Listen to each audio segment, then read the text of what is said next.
Erkebulanning bitta jang, bitta g'alaba. Bo'ldi.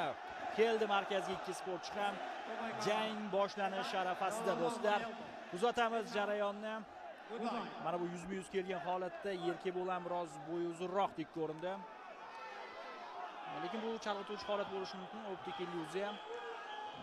Umuman jarayonda ko'rib olamiz. Xo'sh.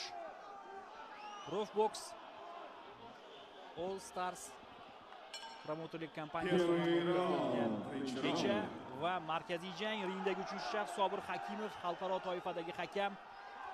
Aynan u jangni boshqaradi. Erkebulan jeb bilan boshladi chap qo'lda.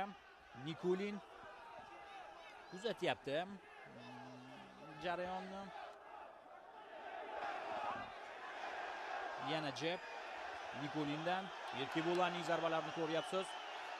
Bunisi havoda qolib ketdi. Xo'sh.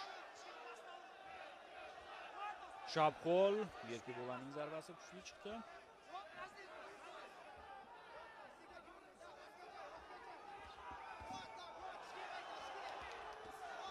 Va mana bunday zarbalar e'tibor bering. Erkebulan.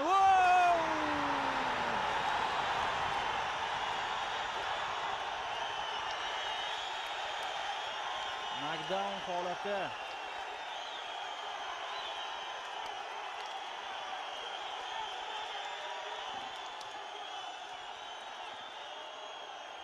Xo'sh. Yana bitta bo'ldi menimcha. Bo'ldi. 3-nuqta tegishini ham kutib o'tirmadi.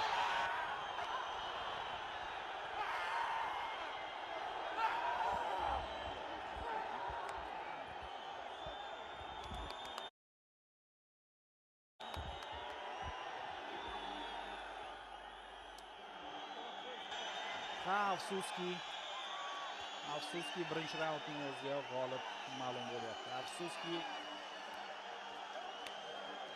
vakilimiz yengildi. Hozir murabbiylar shtabidan e'tiroz bo'lyapti. Nikulin 3-nuqta yerga tegmadi, ya'ni havoda chayqalib turgan, ya'ni tik oyoqda chayqalib turgan deya. Bunday holatda referi ko'zga qarab ham, ya'ni ko'z bir nuqtada bo'lmasa ham to'xtatishi mumkin.